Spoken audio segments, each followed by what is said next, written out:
There's another possibility that T1 is in a different state. Let's say as accent of T1. Then I could now start calculating the trajectory to this second point, and I would find a different trajectory. I can do that for any state, calculate the trajectory. But what do I see? These trajectories are all parallel. That means they do not intersect. Imagine that they would intersect. Imagine that there would be a trajectory here that intersects. That would mean that in this particular state, there are two possibilities. It can go either here or it can go there. That's in contradiction with the Newtonian framework. The Newtonian framework says there is only one possible future trajectory. You had a question? Is it because of derivative functions and function families? No, you assume that there is a function, and a function means there is one value for each time. So, in practice, they will calculate it with derivatives, the differential equation, but in theory, you could have that even with a non-differential function. So, how can I summarize this property of the Newtonian framework that the trajectories are always parallel and they never intersect? These trajectories are distinct. There is a distinction. Either it's in this state or it's in that state. There is a distinction. If I go towards the future, the distinction remains. So I call this distinction conservation.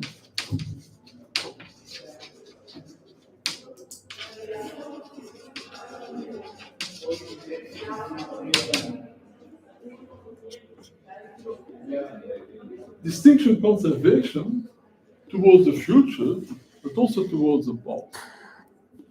The essence of the Newtonian framework is two states that were distinct at a certain moment have always been distinct, will always be distinct. Oh, sorry. It's now we have the proof that it's working at least. And here I explain it in terms of distinctions, but now I can go to my whole panoply of increasingly complex concepts. I said we can measure distinctions in terms of variety. Variety is a number of distinctions. So if distinctions are conserved, variety is conserved. If variety is conserved, then constraint is conserved because constraint is defined in terms of variety. If variety and constraint are conserved, then entropy is conserved because entropy is a generalization of variety. If entropy is conserved, then information is conserved because information is a generalization of constraint. So distinction conservation means variety conservation, entropy conservation, information conservation.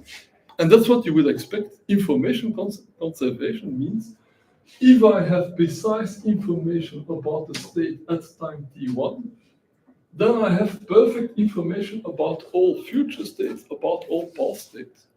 That's what information is.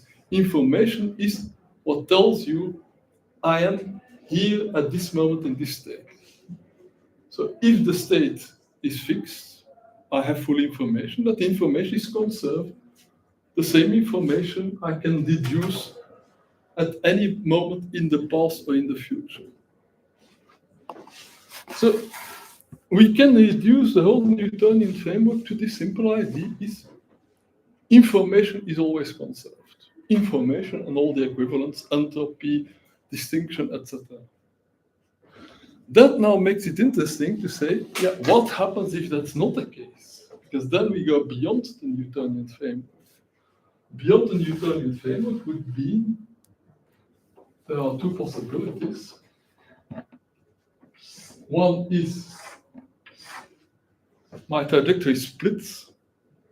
That resembles what we have called in the previous chapter a bifurcation.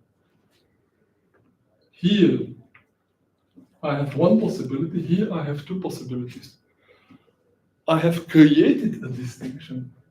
So this is a distinction creation. Things that were the same initially now are different. There are two possible trajectories. But I could also have the opposite. It means I could have two trajectories that were distinct and they come together.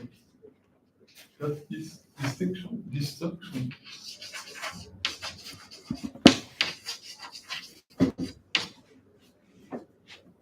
So simply put, I have three possibilities: distinction conservation, distinction creation, distinction destruction.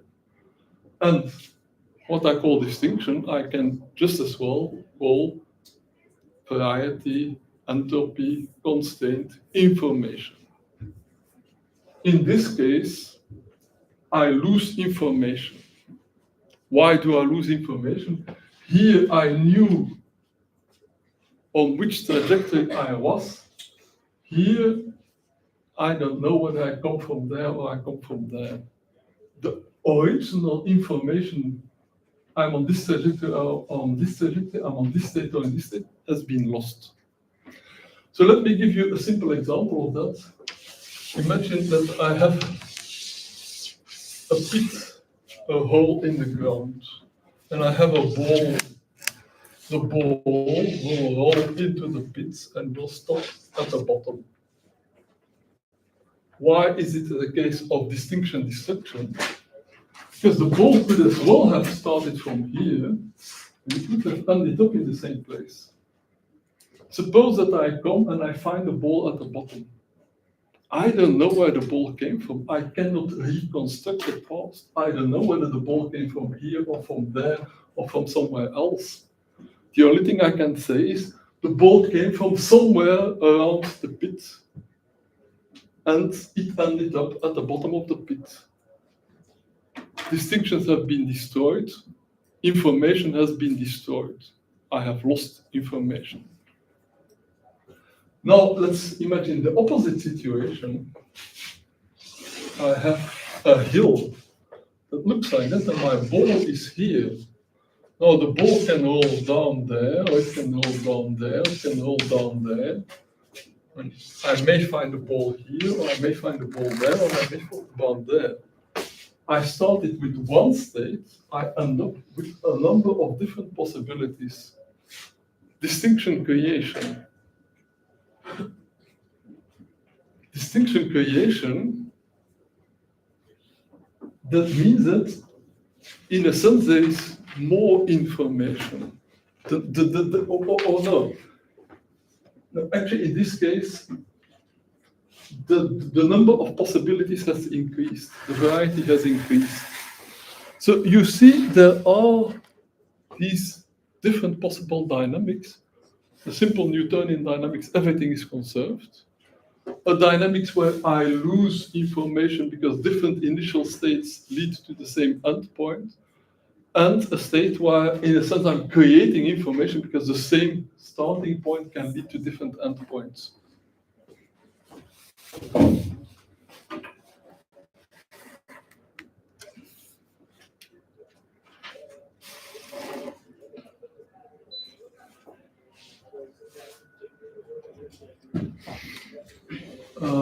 Wait, it will appear here.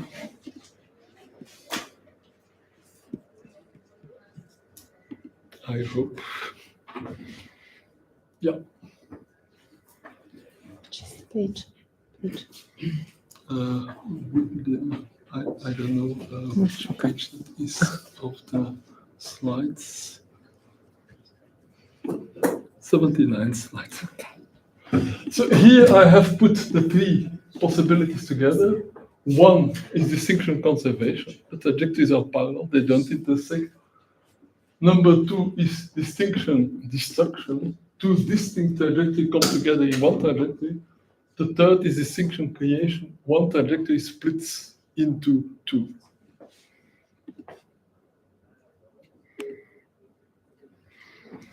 If I describe a more general process, suppose that I start from one state. I start with distinction creation. That means there are a number of possible next states. And then I have distinction destruction. That means that some of these next states come together in the same final state, but some others come together in the second final state.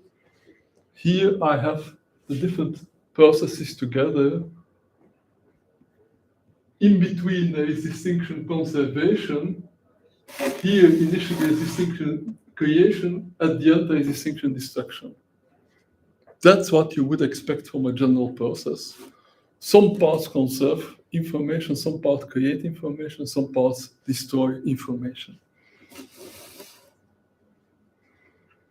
So let's now try to map these very simple concepts, distinction, conservation, creation, destruction, onto the more standard terminology of evolution, variation and selection.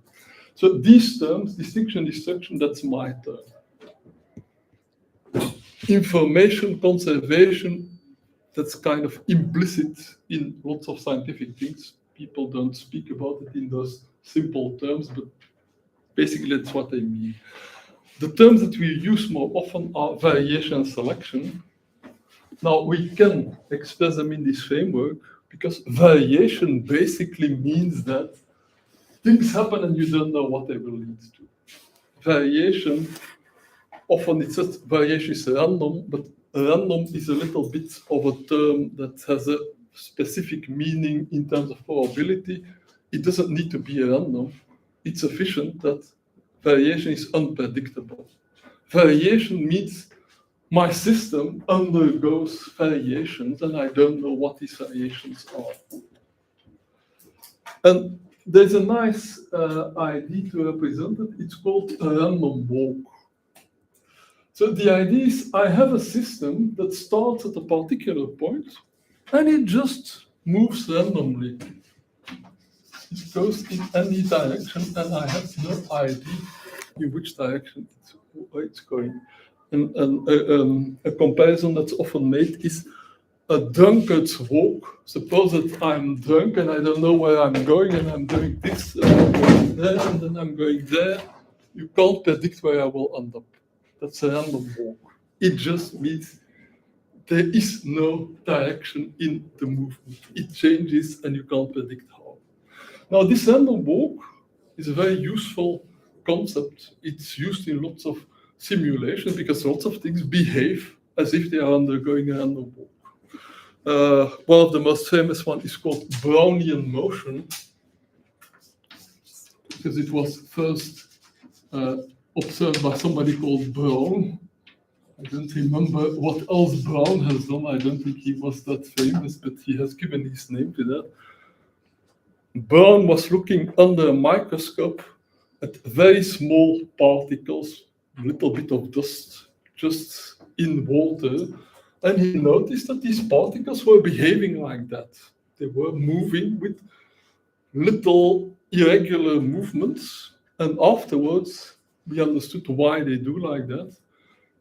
These particles in the liquid were so small that they felt the effect of the different molecules of water bumping into them.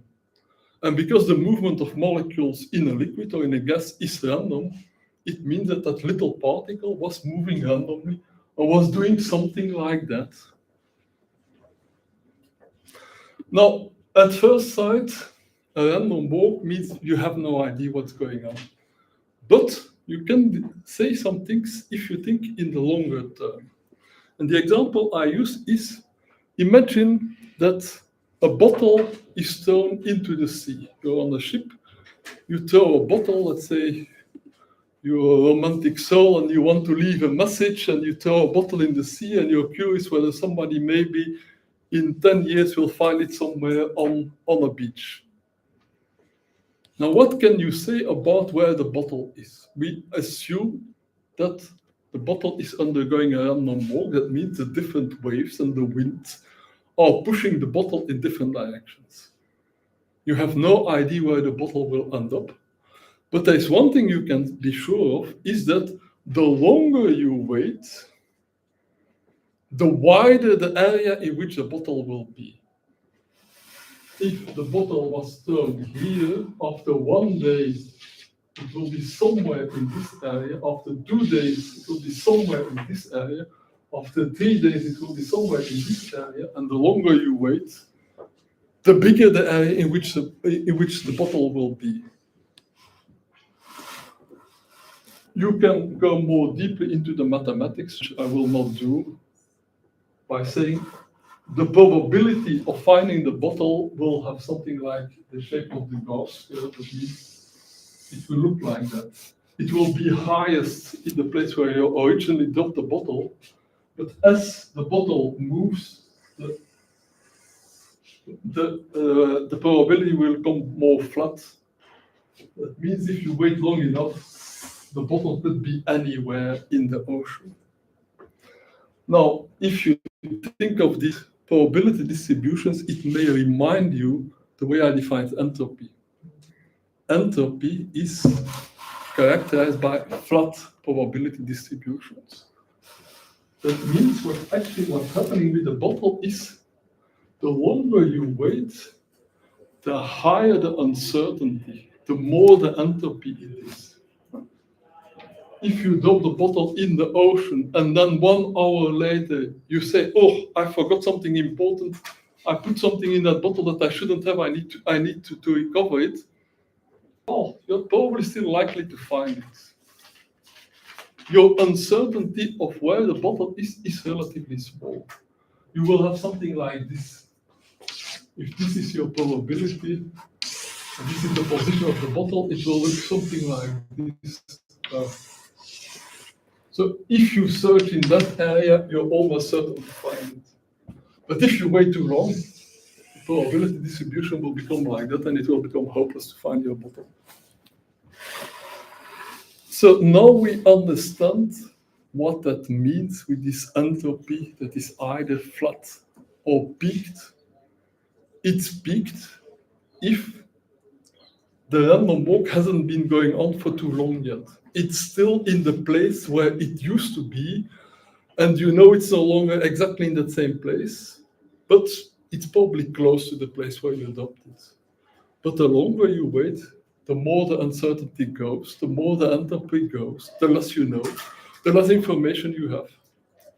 So this is a very simple example that illustrates how information that you had, you knew exactly where you dropped the bottle, how this information slowly dissipates and it disappears, and in the end you have no information at all where the bottle is.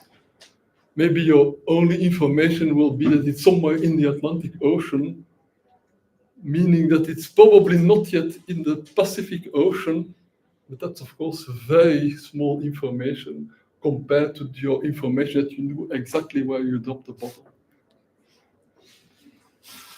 So that has several other applications in science. This is an application now in biology.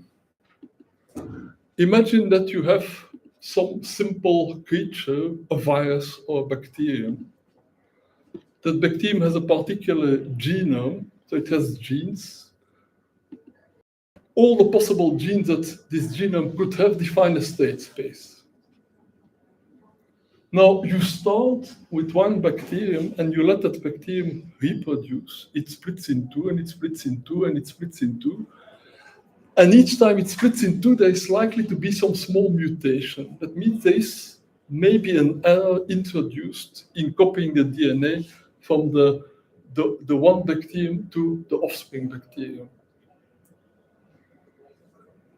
Initially, there will not be much difference. The mutations, there will be maybe 2 or 3 mutations. So that means that you start with what's called the wild type, the original type. And initially, your other bacteria will be very similar to it. But if you wait long enough, some of the bacteria will end up here, some of them will end up there, some of them will up there. What you get is a cloud of different bacterium shapes that are all kind of similar, but not exactly the same. And you can't quite say which is which fits where. So now, when biologists speak about the species, they typically speak about organisms that are similar. That means that their DNA, their genes are almost the same.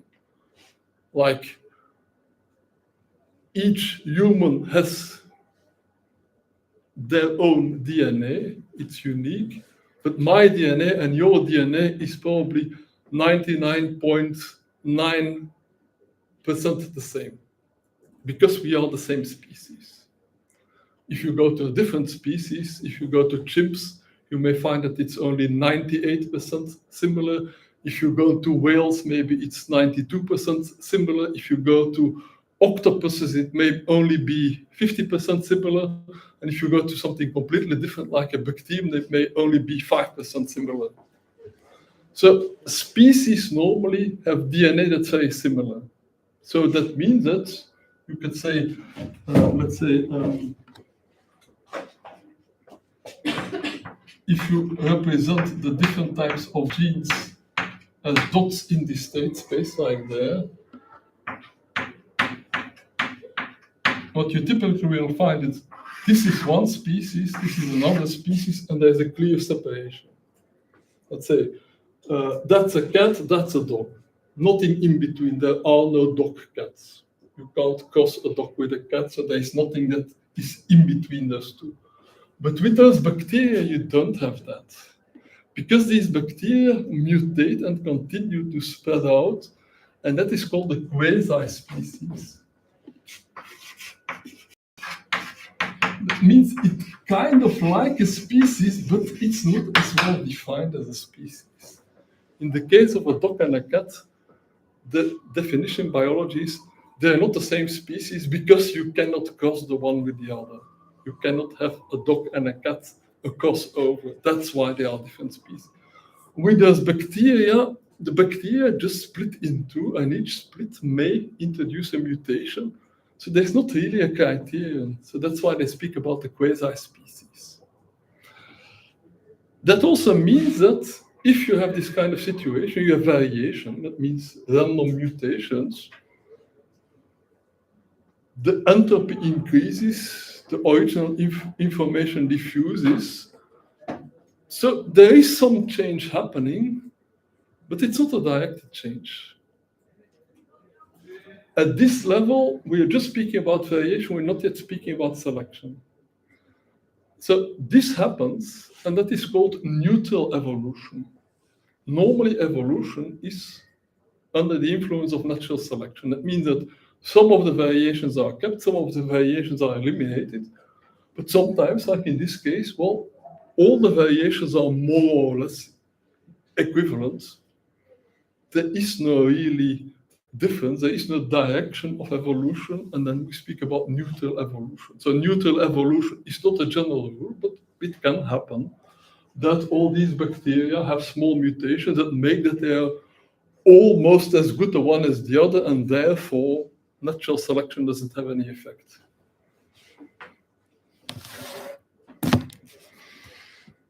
Okay, and now we come to what is about the most famous law in science. Maybe E is mc squared is slightly more famous, but the other one is the second law of thermodynamics.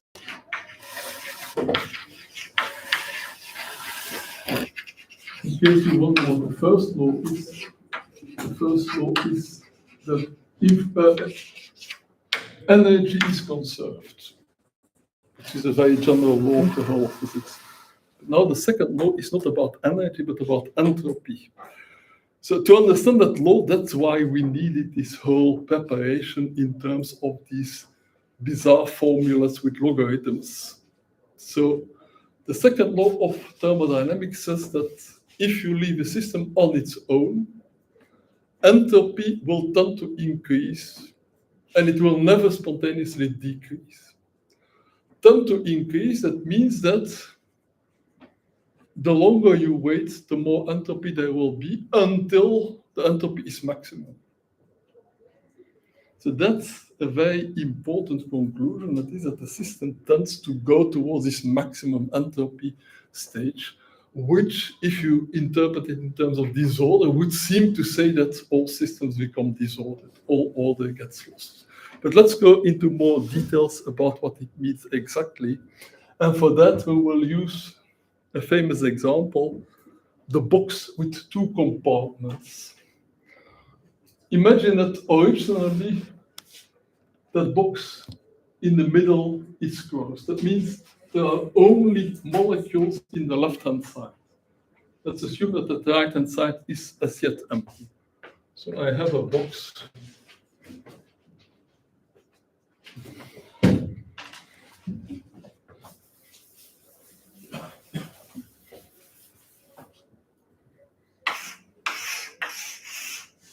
It's split in two. This is full with a gas, and the gas consists of molecules that move randomly. This is empty. Now, what happens if you make a hole in the wall? Well, we know that that's what's called a vacuum. It's as if the vacuum will suck out gas from the other side. So the gas will move from this full side into the empty side until it is balanced. That means that there is as much gas left as right. We know that that happens. Now we need to explain why does it happen. The explanation will go on the microscopic level. That means we are looking at the individual molecules. So imagine each molecule is, it's like the random walk. The molecule could move in any direction, and occasionally it bumps against another molecule, or occasionally it bumps against the wall, and then it changes direction. So these molecules can move in any direction they want. But if a molecule happens to be in front of the hole, and it's moving to the right, then that molecule will go through the hole into the right compartment. So that explains why some of the molecules from the left will end up in the right. But what happens further, once they are in the right, they are still moving randomly, which means that occasionally these molecules will come back and go back to the left. So there is movement left-right, but there is also movement right-left. But initially, there are many more molecules on the left. So that's why there are many more movements left-right than right-left. There isn't much here that can move to the left.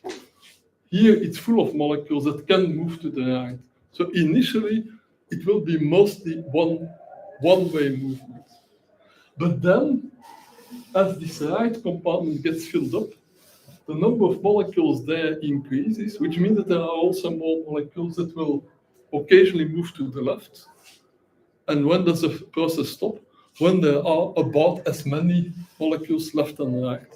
Because if the probability is as big to go from left to right as from right to left, the process stops.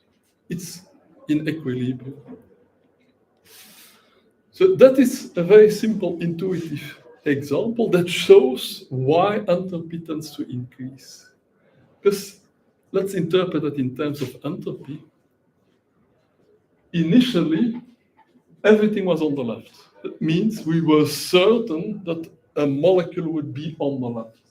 So if I write probability of left, the probability would be 1.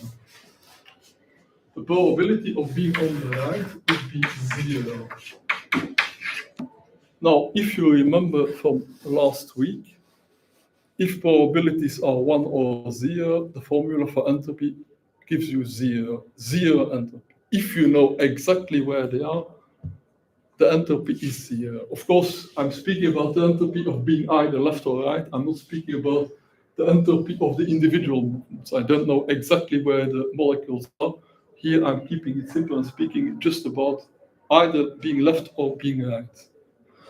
Now, when the system comes to an equilibrium, then there will be as many molecules left or right, which means that the probability of finding a molecule on the left is 50%, 0.1. The probability of finding a molecule on the right is also 0.1. And that was the other thing we concluded last week. If the probabilities are the same, you have maximum entropy.